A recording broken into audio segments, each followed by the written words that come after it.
Adelante. Muy buenos días, tardes, noches. Bonjour, bonne soirée pour tous ceux celles qui nous écoutent. Cette troisième matinée verte et violette, c'est un espace. Notre espace appartient aux voix des femmes latino-américaines, ces femmes unies qui sont des agents de changement et qui dirigent des efforts pionniers dans les différents domaines environnementaux et qui euh, promeuvent la parité des sexes dans leur communauté à tous les niveaux et qui permettent à d'autres femmes d'être autonomisées. Ces femmes nous racontent qu'il est possible d'avoir un monde plus durable, plus équitable et plus juste et inclusif. Comme les semaines précédentes, l'entretien de ce matin va être dirigé par notre champion de genre et de l'environnement du PNUD pour l'Amérique latine et les Caraïbes, un représentant résident au Costa Rica, José Vicente Troya Rodriguez, mais cela ne pourrait pas être une réalité sans l'appui, sans le soutien de notre champion de genre et de tous les collègues, Raphaël, Ingrid, Tatiana, et le soutien depuis le centre régional du PNUD, Patricia, Carolina, car sans toutes ces personnes, toutes ces femmes aussi transformatrices latino-américaines, ces matinées ne pourraient pas avoir lieu. Aujourd'hui, nous sommes accompagnés par l'une de ces femmes transformatrices, notre collègue activiste féministe, leader de population autochtone, Hortensia Hidalgo. Hortensia nous a montré qu'il est possible de promouvoir et défendre les droits fondamentaux des populations autochtones à tous les niveaux, dans les différentes plateformes. Nous l'avons vu courir depuis les couloirs des conventions de changement climatique et biodiversité jusqu'aux salles de formation au sein des universités, jusqu'à maintenant en tant que coordinatrice de l'unité des femmes autochtones du Fonds de développement des populations autochtones et fait partie du réseau des populations autochtones ont transformé, ont apporté des changements, laissent leur empreinte et continuent d'être les voix, les porte-paroles des femmes autochtones de notre région dont les réalités et les besoins ont été ignorés. Pour cela, depuis le domaine de genre de pays d'Amérique latine et pour moi personnellement, est vraiment un grand honneur de pouvoir compter sur sa sagesse, son expérience, sa voix. Ce matin, cette matinée verte et violette, sans autre retard, je cède la parole à notre champion de genre, José Vicente Troya Rodriguez. Très bien, c'est un plaisir de pouvoir vous saluer à tous et toutes les personnes. Bienvenue dans ces cafés verts et violets, les voix d'Amérique latine, des femmes qui protègent et transforment notre environnement. À cette occasion, je suis très heureux de vous présenter notre invitée de luxe à ce troisième café. C'est une femme emblématique, une leader infatigable au sein de notre région. Madame Hortensia Hidalgo. Elle est la coordinatrice de l'unité femmes euh, de femmes autochtones du Fonds de développement des populations autochtones d'Amérique latine et des Caraïbes, FILAC. Soyez le bienvenu, chère Hortensia. Comment ça va, chers frères et sœurs? C'est vraiment un grand plaisir de vous saluer et vous remercier cet espace dans ce très beau moment, ce très beau programme où j'ai le privilège de participer et où de grandes femmes ont déjà participé, que j'admire et que j'ai beaucoup aimé leur compagnie. Merci beaucoup. Merci, Hortensia. C'est vraiment un honneur de pouvoir compter avec vous tous les participants ce matin ou cet après-midi pour d'autres, puisqu'on ne peut pas fixer le temps de toutes les audiences.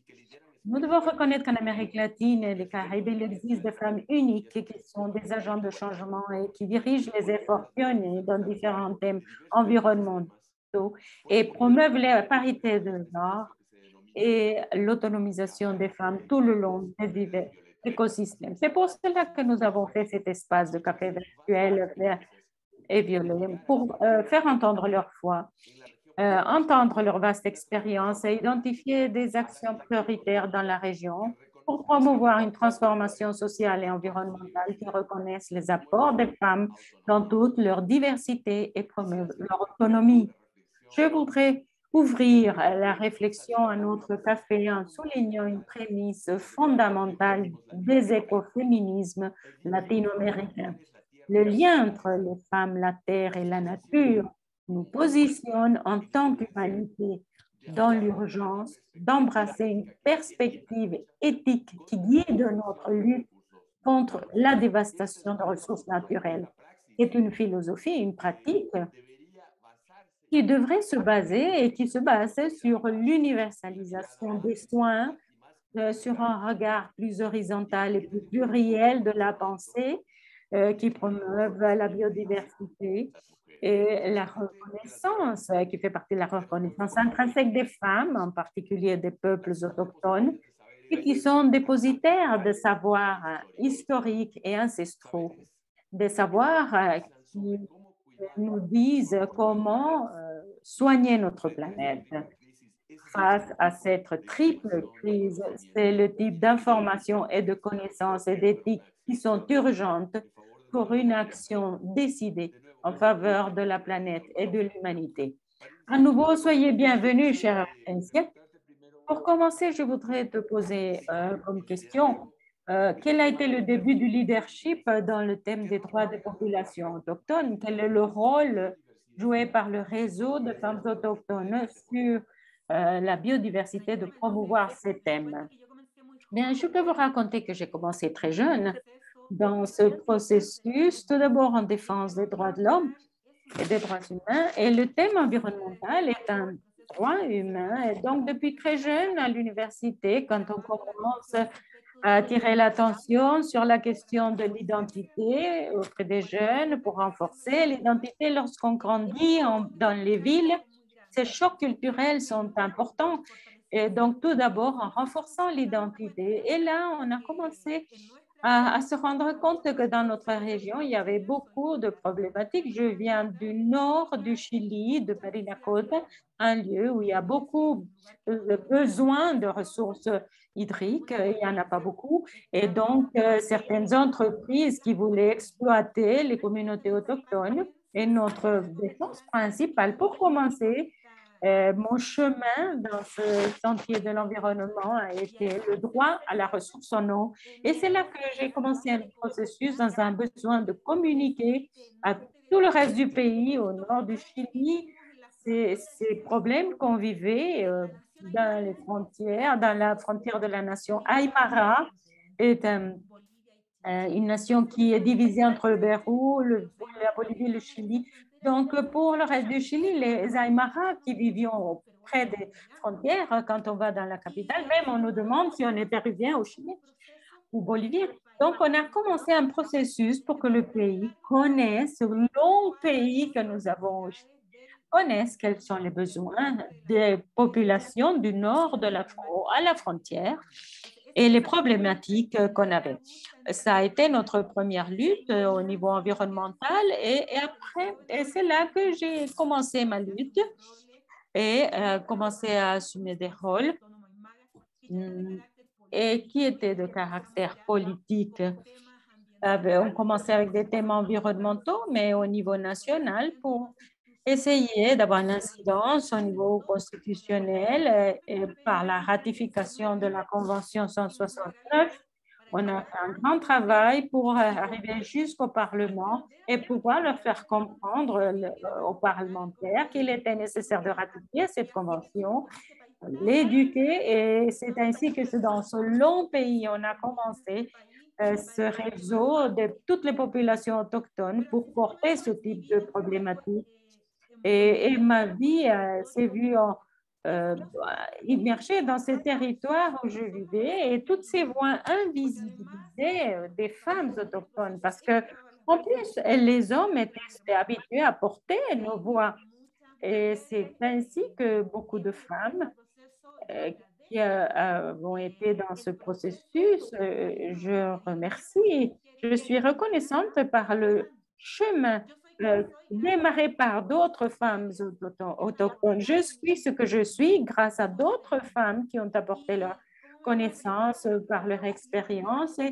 Et quand on me demande le rôle des réseaux des femmes autochtones en Amérique latine, bien sûr, a été important parce que dans un processus dans une région si invisibilisée que le centralisme ne le reconnaît pas, dans un petit village, une petite population, ces besoins environnementaux ou ces chocs contre les droits humains dans ces communautés devient une affaire, une question nationale et ensuite une question internationale. C'est-à-dire, on commence on grandit petit à petit et on entreprend les différentes sphères et différents apports. Et comme ma collègue disait, combien de fois on s'est rencontrés aussi avec vous comme institution au sein des Nations Unies dans cette lutte pour les thèmes environnementaux et pour les droits de la terre. Donc, les collègues du réseau ont joué vraiment un rôle fondamental que peut-être beaucoup de gens ne connaissent pas, que grâce à des hommes et des femmes qui ont posé les bases aux Nations Unies, aujourd'hui, nous avons des instruments internationaux qui garantissent la protection des droits des populations autochtones et qui garantissent la participation des femmes autochtones. Par exemple, dans le thème de la Convention de biodiversité, comment à partir du Forum international des populations autochtones, on a participé et on a eu une incidence sur ce qui est aujourd'hui un protocole qui est utilisé aujourd'hui par de nombreuses populations autochtones. Et c'est ça les apports qu'on essaye de faire depuis le plus petit jusqu'au plus vaste, comment avoir une incidence. On a déjà un instrument. Le protocole de Naoui est notre enfant, on a dû lutter pour ce protocole à négocier, mais aujourd'hui, ce protocole garantit nos droits. Cet instrument, comme beaucoup d'autres instruments, que d'autres collègues, par exemple, la Déclaration des Nations Unies sur les droits des populations autochtones, qui est comme la loi cadre, mère des populations autochtones, et des femmes et des populations autochtones qui ont été en train de négocier pendant 20 ans, et ce qui a permis aujourd'hui, nous avons un cadre qui protège nos droits de population et de femmes autochtones. Merci Hortensia d'avoir partagé cette trajectoire de vie, cet itinéraire géographique et historique qui nous démontre la densité de cette lutte.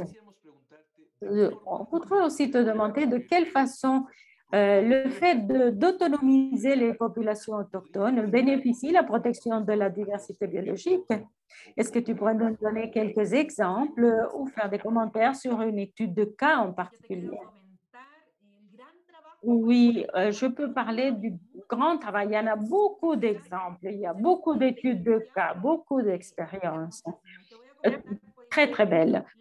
Il y a un exemple, par exemple, des collègues de RITAL, le réseau de tourisme. Ils ont mis en œuvre les protocoles communautaires. Ils ont développé par le biais de la participation pleine et effective des populations, des femmes autochtones, des jeunes, un protocole communautaire qui régit tout d'abord le consentement préalable et informé, qui est aussi signalé par le protocole de Nagoya. Comment un instrument international devient loi dans ta communauté pour l'autodétermination. Comment ces femmes déterminent et écrivent comment est leur processus, comment ils vont accorder oui ou non une permission aux entreprises, aux compagnies pharmaceutiques. Comment les femmes sont autonomisées par ce processus et ensuite prendre des décisions et décider leur propre protocole communautaire.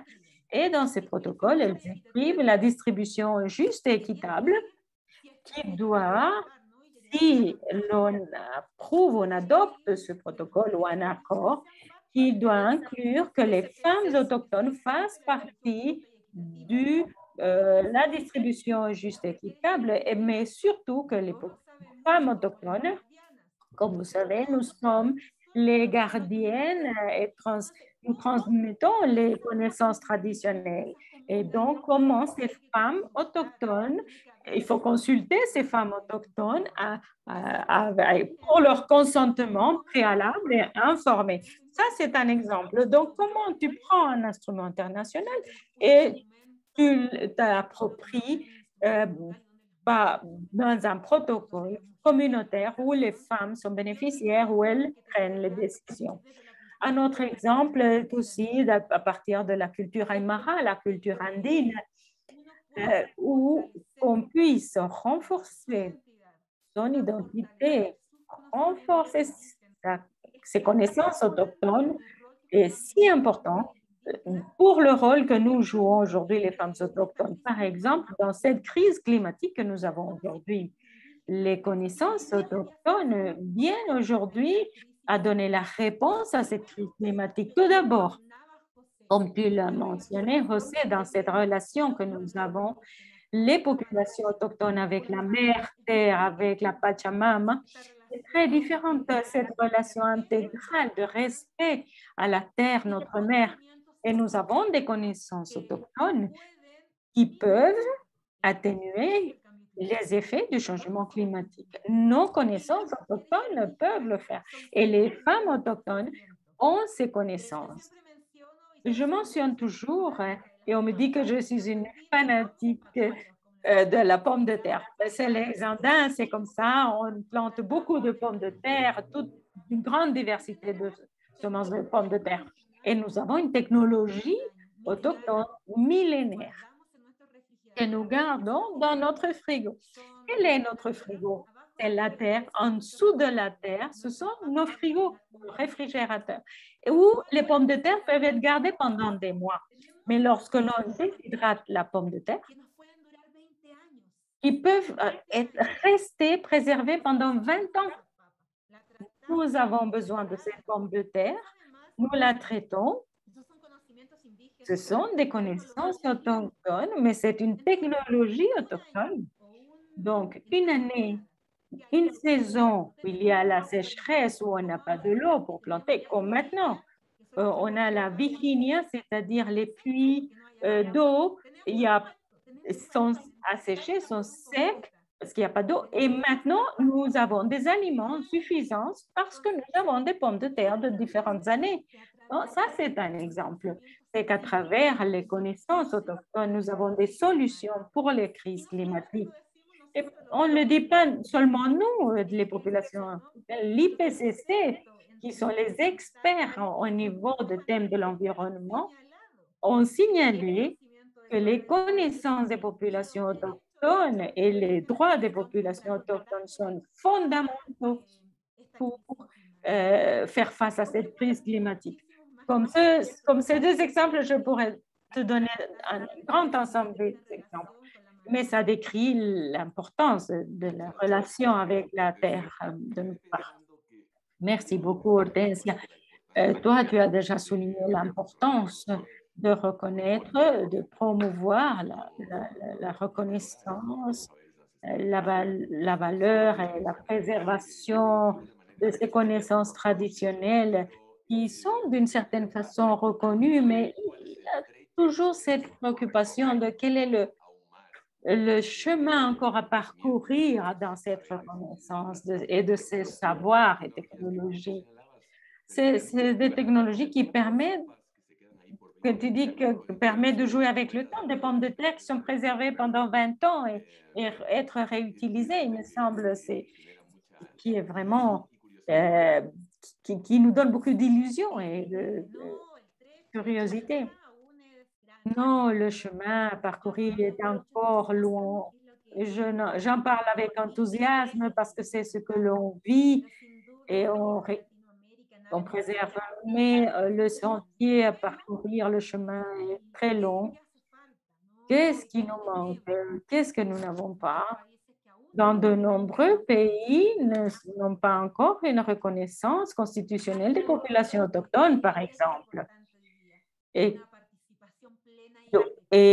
un point important, c'est la participation pleine, effective des femmes et des populations autochtones, des espaces où ils puissent participer. Il y a des tables de nationales de changement climatique, de biodiversité dans de nombreux pays. Il y a de bonnes pratiques, il faut le dire. À Costa Rica, une table nationale où les populations autochtones participent et prennent des décisions conjointement, mais il y a beaucoup d'autres pays où les populations autochtones ne sont pas appelées, ne sont pas consultées, même des pseudo-consultations, et ça, c'est important.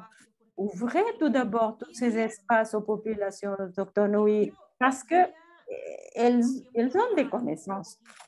Je crois qu'on a fait un petit peu de progrès dans la population, dans la participation politique des populations autochtones, et je peux parler du cas du Chili où il y a une procédure de participation et où le président de la Convention nationale est d'une population mapuche. Donc aujourd'hui, on me dit que c'est symbolique. Moi, je dis non, ce n'est pas symbolique, c'est politique. C'est politique et aujourd'hui, les femmes devront participer en politique, prendre des décisions. On ne doit plus nous appeler à consultation. Nous devons diriger ces politiques publiques. Et là, il y a un écart de participation politique entre hommes et femmes autochtones. Parce qu'on a toujours un pourcentage minimum, les femmes.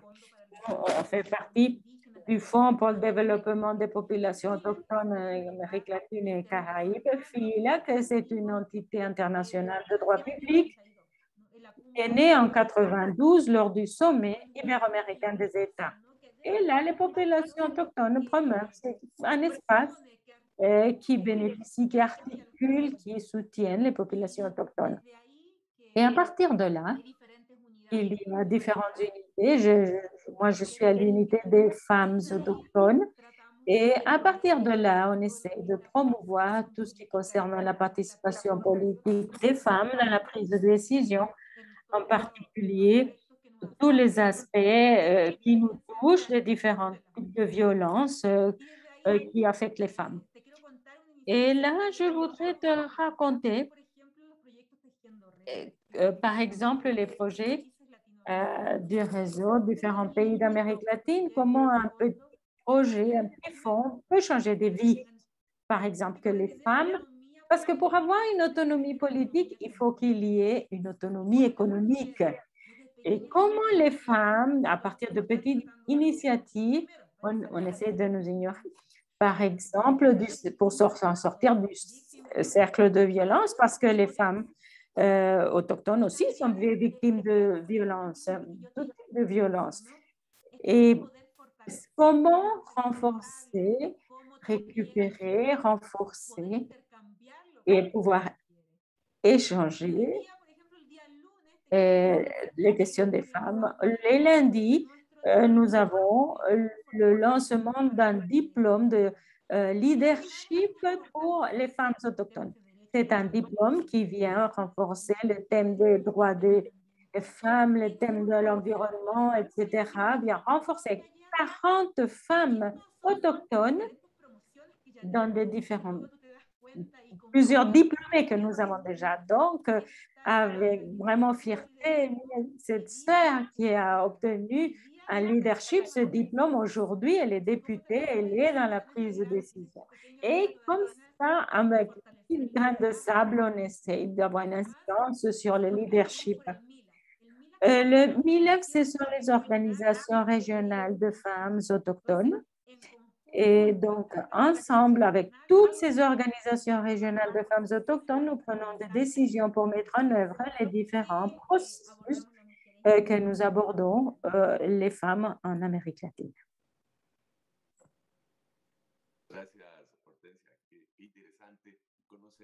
Très intéressant d'entendre comment vous vous organisez pour surmonter tous ces écarts au niveau financier, de participation politique et de connaissances. C'est vraiment très encourageant de savoir que toutes ces barrières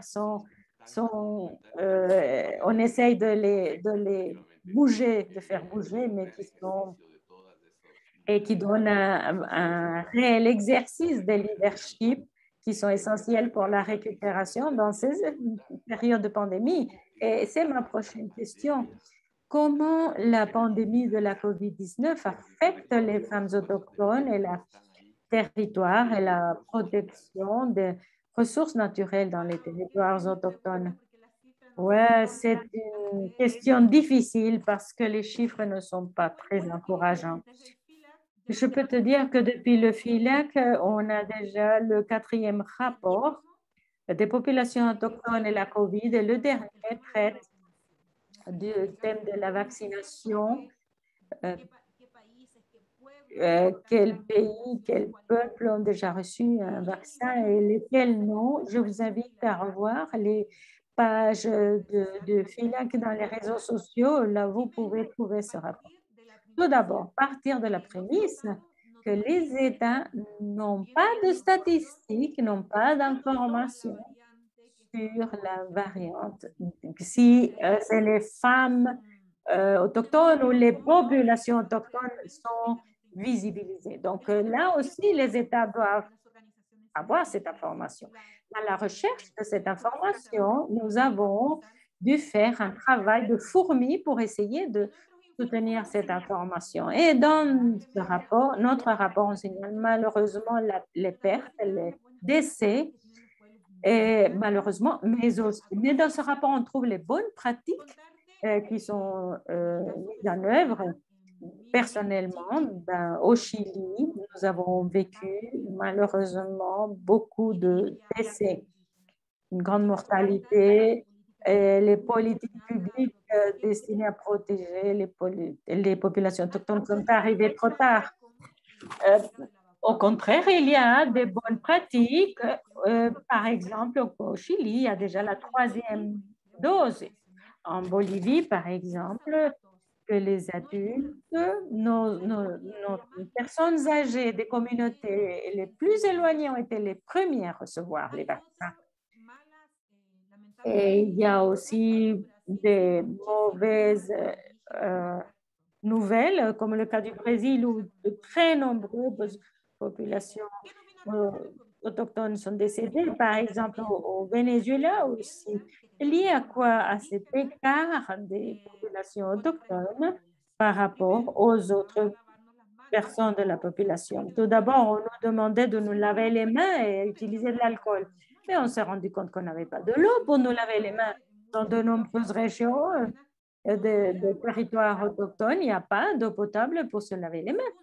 Deuxièmement, que lorsque les populations autochtones prenaient la libre détermination de fermer les territoires pour qu'il n'y ait pas la présence des personnes des villes, qu'est-ce qui se passait? Les politiques publiques disaient qu'on ne pouvait pas fermer les territoires. Donc, malheureusement, et les populations et les femmes autochtones, gardiennes et protectrices de la biodiversité, ont dû assumer leur rôle dans leur foyer au niveau privé. Et là aussi, il y a présenté d'autres écarts au niveau de la technologie et de la communication. Lorsque les petits enfants autochtones n'ont pas pu continuer leurs études via Internet, pourquoi? Parce qu'il n'y a pas de bonne communication, parce que l'Internet ne parvient pas jusqu'aux communautés, à ces territoires, parce que ça a été la seule façon de continuer les études. Et donc, tous ces écarts aujourd'hui, ils sont grands. Et qu'aujourd'hui, le monde sait maintenant qu'il y a des populations autochtones qui vivent dans ces conditions, qui n'ont pas ni de potable ni de la lumière. Mais il y a aussi le côté positif, parce que tout n'a pas été négatif. C'est vrai que nous avons perdu de grandes femmes leaders autochtones. Malheureusement, aujourd'hui, on continue à perdre toutes ces leaders. Mais quelles sont ces bonnes pratiques de l'autre côté? C'est que la société autochtone va valoriser et se rendre compte de comment les connaissances autochtones par le bien de nos herbes médicinales peuvent renforcer les organismes, la question immunologique et de l'immunité. Donc, ça, les premiers mois, les personnes devenaient fous à qui recherchaient nos herbes médicinales pour cela. Deuxièmement, les populations autochtones produisent des aliments d'une façon saine, naturelle, sur la base de la technologie autochtone. Donc, dans cette pandémie où il y a des entreprises fermées, où il y a le chômage, et beaucoup de gens n'avaient pas à manger parce qu'ils ne pouvaient pas travailler, les populations autochtones ont été très solidaires parce que eux, ils cultivent et ont l'alimentation quotidienne. Ils ont partagé avec d'autres, par exemple au sud du pays, les populations autochtones sont, que ce soit dans la pêche ou l'agriculture, à aller donner des aliments aux populations des villes pour qu'ils puissent s'alimenter. Vous voyez comment nous sommes les populations autochtones, même les femmes. euh, de- on a pu partager nos connaissances médicinales. Dans certains lieux aussi, la libre détermination a été respectée. Il y a eu quelques contagions et les communautés ont décidé de ne pas sortir de communauté au centre de santé des villes ou au centre de personnes malades et sont restés au sein de la communauté pour répondre seulement, pour traiter seulement à la base de la médecine et nos médecins, entre guillemets, autochtones. Et à partir de là, on a pu guérir et on a démontré que notre médecine est efficace et que souvent elle n'est pas valorée, appréciée et que nos médecins ont les connaissances traditionnelles pour sauver des vies et que nous ne sommes pas des égoïstes. Là aussi, nous avons partagé avec les autres nos connaissances traditionnelles. La pandémie, mais d'autre part, comment nous l'avons vécu? Les femmes, d'une manière générale, et les femmes autochtones aussi. La violence augmente sur les femmes à 100%. Les féminicides sont augmentés. Pourquoi? Parce qu'il fallait t'enfermer à la maison avec ton agresseur dans le foyer. Et là, on ne les vit pas seulement en milieu urbain, mais en milieu rural aussi. Et ça, c'est une situation alarmante en Amérique latine, le cas de violence intrafamiliale. Donc, cette pandémie a provoqué beaucoup de douleurs parce que, comme je disais, des grandes femmes leaders sont parties, qui est irréparable. Mais il faut aussi tenir compte de ces aspects dans le sens que nos connaissances autochtones peuvent sauver des vies. Merci, Hortensia. Tu nous disais bien sûr les adversités et comment la pandémie a dénudé ces inégalités et les vulnérabilités des populations et des femmes autochtones. Quels autres défis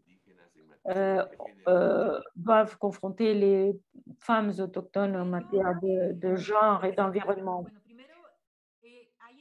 Bien, il y a dans certaines communautés, il y a encore des inégalités entre hommes et femmes et souvent perçues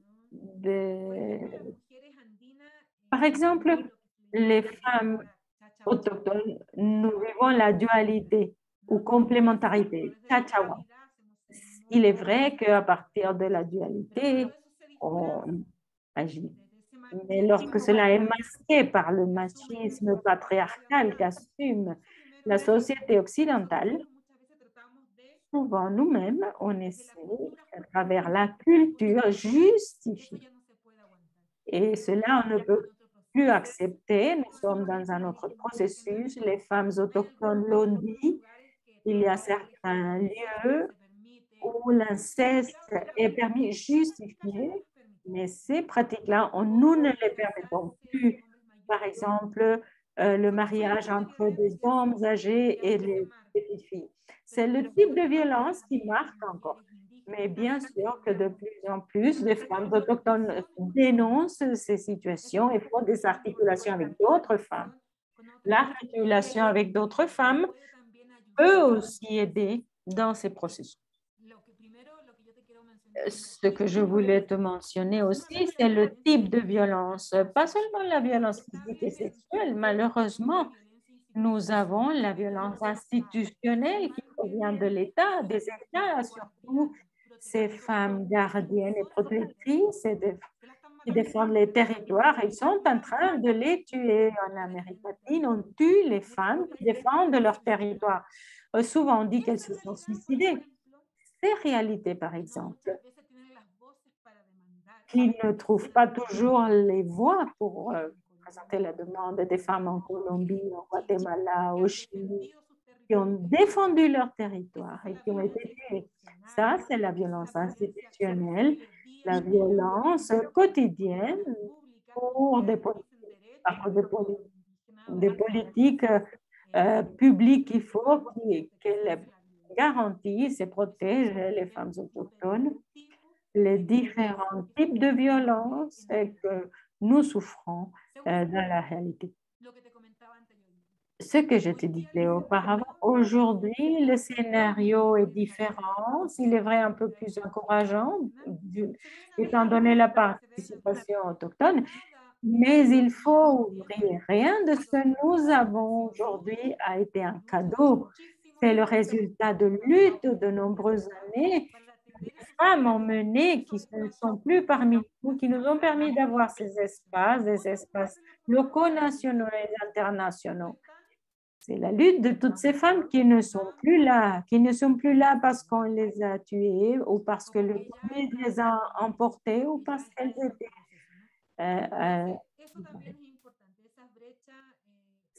ça, c'est un point important, c'est-à-dire euh, surmonter cet écart dans la participer à la prise de décision. Ce matin, une collègue de la Colombie me mentionnait qu'il va y avoir une candidate Guaidó en Colombie pour les présidentielles. C'est formidable que les femmes autochtones puissent aussi arriver un jour à être présidente, à conduire une convention constitutionnelle, comme c'est le cas au Chili, c'est-à-dire décider l'avenir de tout un pays. Cette peur à la politique, il faut le perdre. Parce que pendant de longues années, on nous a dit que la politique n'était pas bonne, que les autochtones, on n'avait pas notre place dans les politiques. Mais aujourd'hui, nous démontrons. Au Belize, par exemple, aujourd'hui, au Belize, une femme autochtone gouverne le Belize. Tu te rends compte? Pour moi, une femme qui a un poste comme ça, et une femme qui est leader dans n'importe quel pays, vraiment me rend très fière et il faut les soutenir.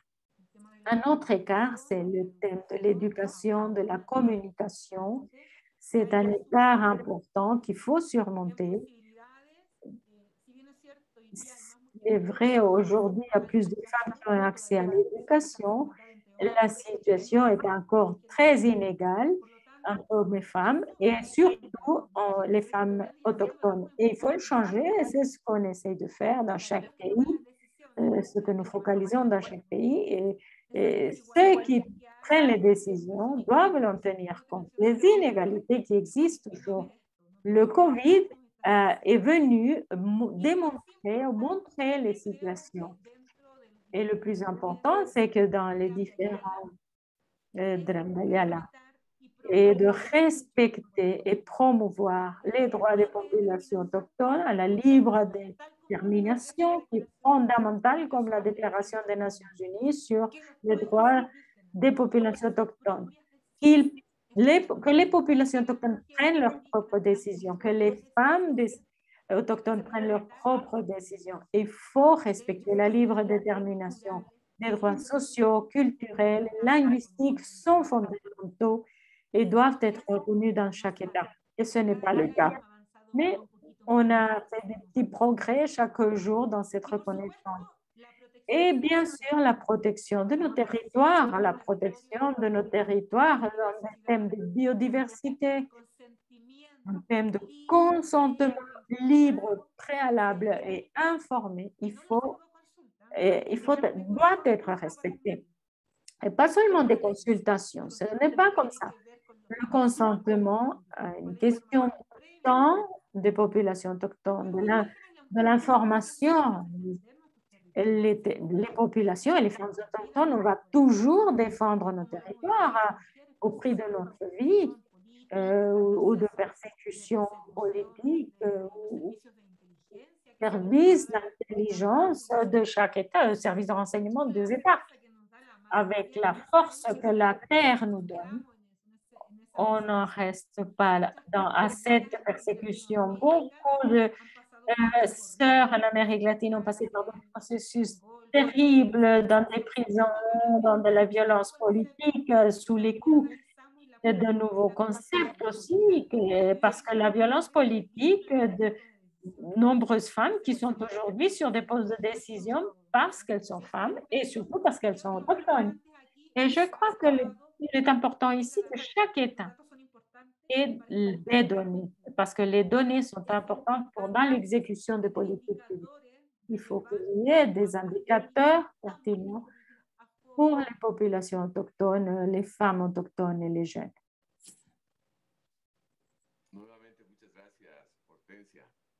À nouveau, merci beaucoup, Hortensia. On me dit qu'on a quelques questions. Est-ce que tu peux partager des expériences prometteuses réelles en termes d'autonomisation économique des populations, des femmes autochtones? Oui, je peux mentionner par exemple le cas, bon, c'est un peu différent au Chili, les femmes Kawarkar.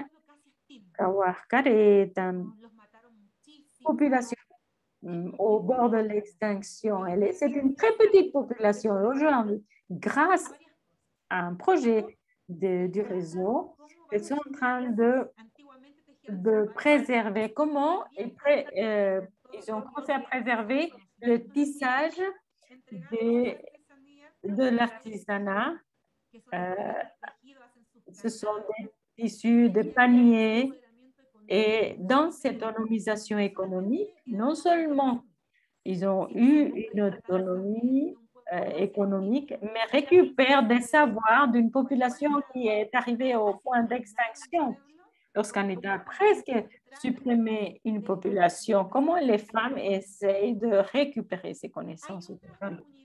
Il y a d'autres communautés, je connais beaucoup d'expériences en Colombie, au Brésil, au Chili, par le biais des connaissances autochtones, et je peux vous montrer. Ici, j'ai une petite plante. Cette petite plante non seulement est une ressource biologique, souvent les lois souhaitent séparer les ressources biologiques des connaissances autochtones. Cette petite plante non seulement va nous donner des médicaments, mais comme le dit la Convention de diversité biologique nous le dit, il y a des dérivés. Et les dérivés, aujourd'hui, ça fait un boom. Par exemple, le cosmétique autochtone. À partir de cette plante, non seulement ils sont en train de sortir une ressource biologique pour une maladie, mais ils sont en train de sortir des dérivés de cette plante pour faire des crèmes, du shampoing, des crèmes de baume, protecteurs de rouge à lèvres, etc. Donc, à partir des connaissances autochtones, deuxièmement, sur des questions avec des choses très naturelles qu'on appelle aujourd'hui le cosmétique autochtone. Il y a beaucoup de nouvelles entreprises là-dessus. C'est un très beau produit avec une belle étiquette, bien fabriquée. Et une étiquette, c'est pas compliqué. Tu fais imprimer sur ton imprimante personnelle et tu la colles au pot. Et il y a beaucoup de projets comme ça de cosmétiques autochtones. Un autre projet qui est très bon avec les abeilles et qui joue un rôle fondamental à l'université. Il y a des communautés autochtones qui toute la protection des abeilles naturelles et tous les produits qui sont en train d'utiliser sur les dérivés du miel, du shampoing, du miel bien sûr à consommer, mais du shampoing et tous les produits dérivés à partir du miel. c'est beaucoup de nouvelles entrepreneuriat au sein des populations autochtones et que sur les places, et aujourd'hui, on a la nouvelle technologie d'Internet pour vendre euh, les produits de manière vivante, où ils expliquent comment ils sortent ce produit de cette plante et comment ils certifient qu'il s'agit d'un produit convivial, respectueux de l'environnement.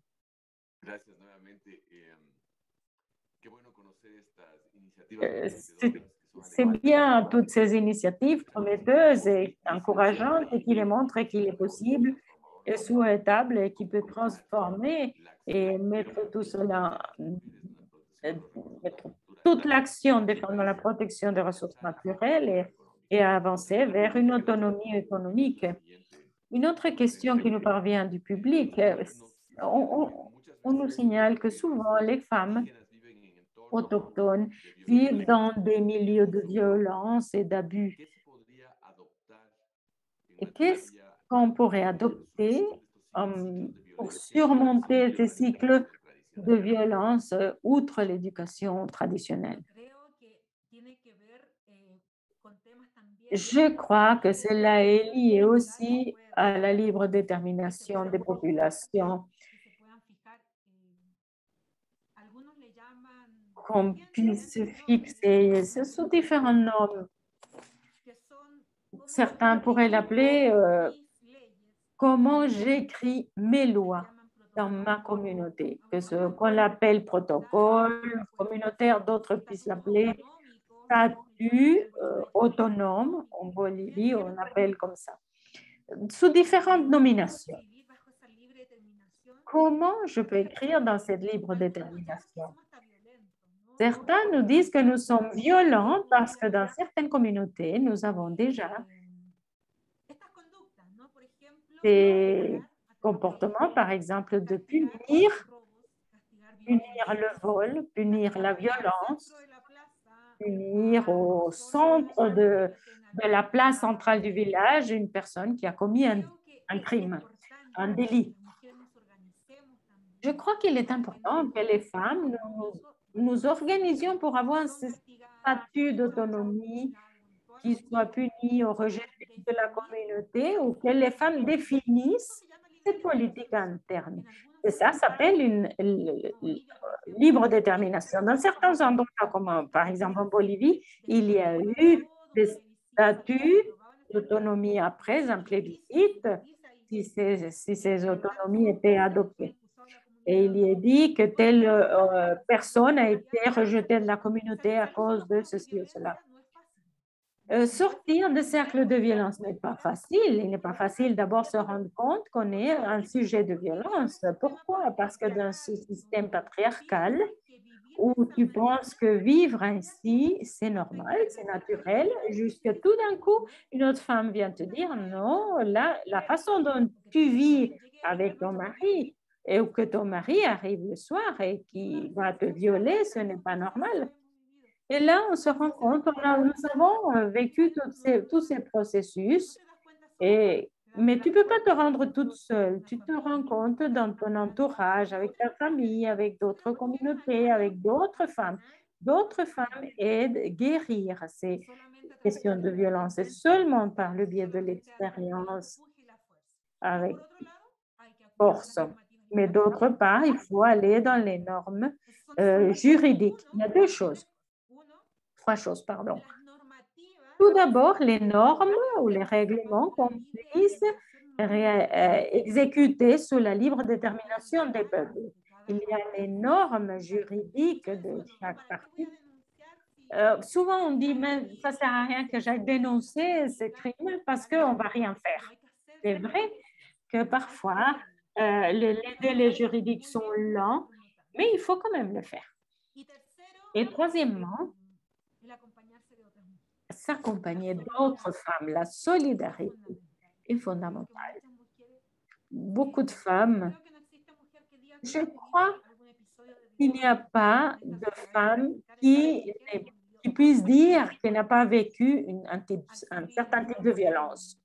On va aller dans la rue à partir de l'État, au milieu du travail, et dans les inégalités à ce type de violence. Et nous le vivons quotidiennement. Certaines, nous pouvons les reconnaître, mais d'autres femmes ne les reconnaissent pas. Et c'est là où il y a notre travail, de ce petit travail, petit à petit, pour avancer dans un monde libre de violence en identifiant les différents types de violence.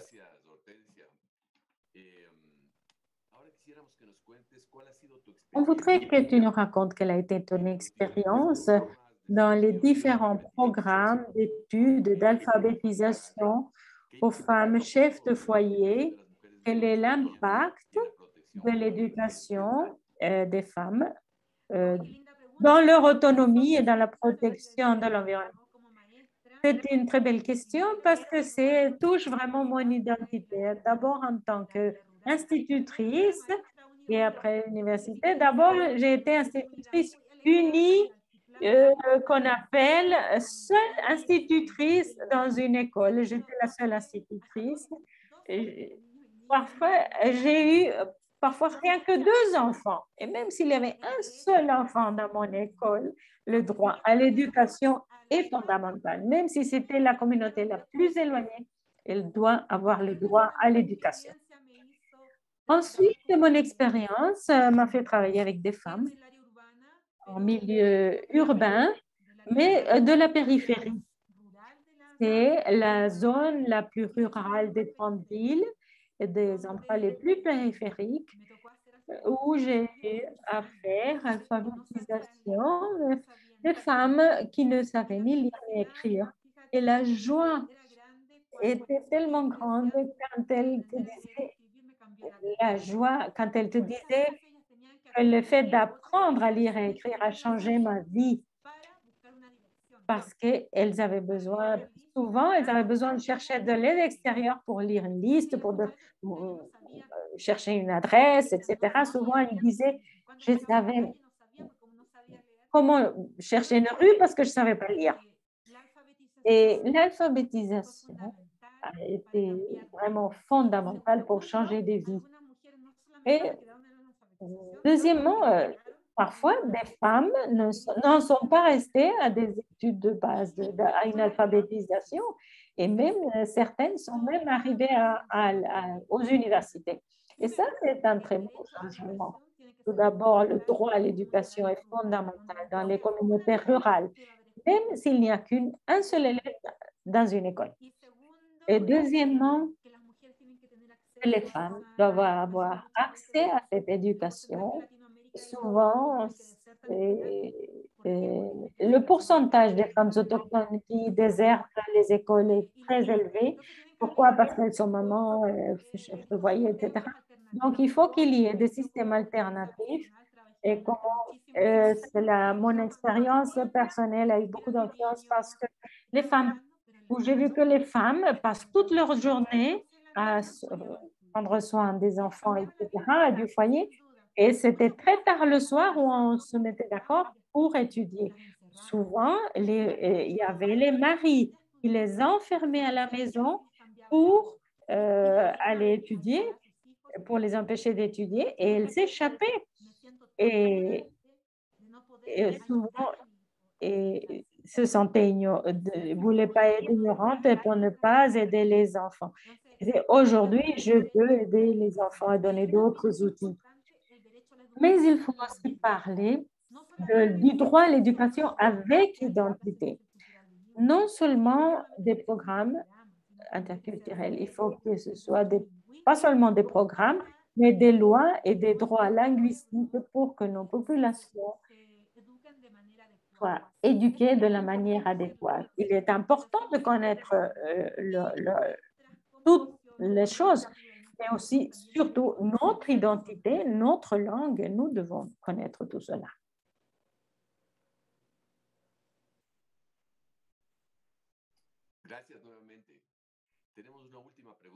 Merci. Une dernière question de la part du public qui vient un peu dans ce que tu mentionnais.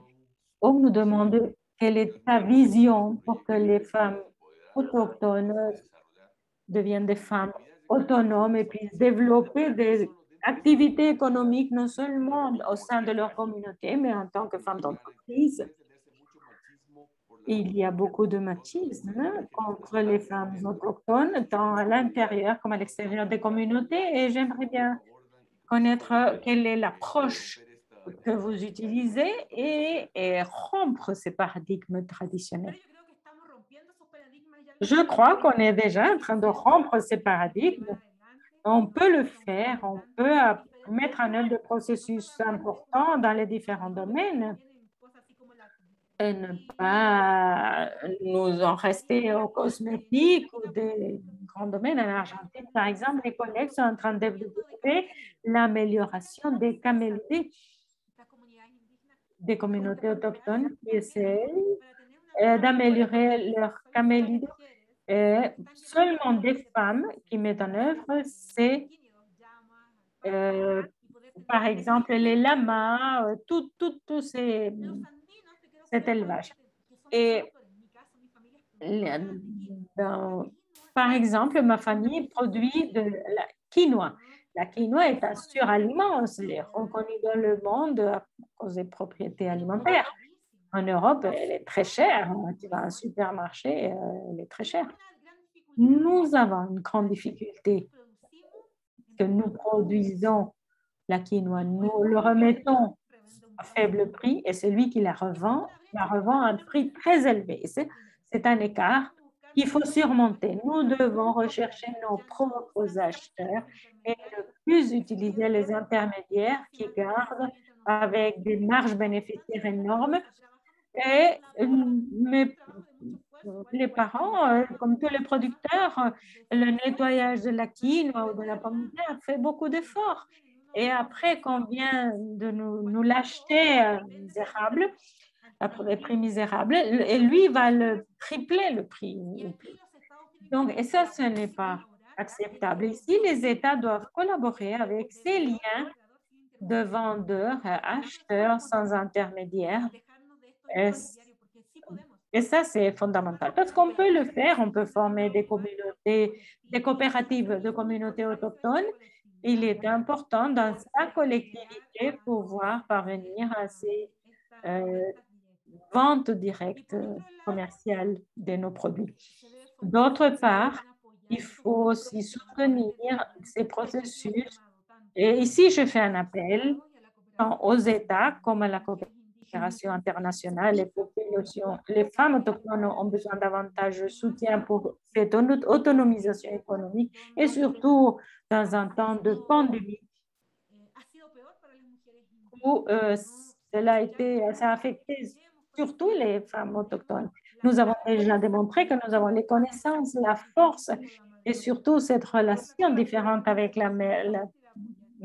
la terre. Et il y a beaucoup de pays où la collaboration n'arrive plus parce que c'est des pays en développement. Cependant, l'inégalité est aussi importante que les populations autochtones continuent dans la pauvreté. Et non pas parce qu'ils sont pauvres, parce qu'ils ont été appauvris. Leurs territoires ont été appauvris. Donc, connaître tout d'abord leurs droits, parce qu'il y a des populations autochtones qui ne connaissent pas quels sont leurs droits parce qu'ils ont été affectés depuis si longtemps, encore des différents types d'entreprises et n'ont plus de ressources et se trouvent dans une pauvreté terrible. Il faut surmonter ces écarts, mais il faut aussi, et j'insiste toujours sur la libre détermination, mais aussi à partir des politiques publiques, une participation pleine et effective des populations et surtout des femmes autochtones. Ça a été vraiment un très grand plaisir de t'avoir entendu, d'entendre de première main le témoignage, l'expérience d'une femme leader qui nous démontre comment l'action en faveur de la protection et de la nature et l'action de la protection et du progrès de l'exercice des droits des populations autochtones sont attachés entendre de première main les situations des inégalités, les rôles, les différents rôles adoptés à partir de différents axes d'action pour surmonter ces situations de vulnérabilité et qui ne sont pas connaturelles, mais sont le produit d'une exaction ou d'un dépouillement qui souvent a mis en danger des espaces de vie, comme Hortensia nous le signalait, qui sont là, garder les sources d'eau, les forêts. Et c'est très beau d'entendre ces expériences réelles, belles, où les femmes autochtones ont le grand potentiel d'avancer dans cette autonomisation économique, mais aussi nous avons besoin urgent que les autres acteurs, que ce soit l'État, la coopération, doivent soutenir pour ce progrès et cette protection des droits des populations et des femmes autochtones, la protection de nos espaces de vie et de nos espaces naturels. Merci beaucoup, Hortensia. Je souhaite aussi vous convoquer à notre prochain Café vert et violet qui aura lieu le 1er octobre. Merci beaucoup.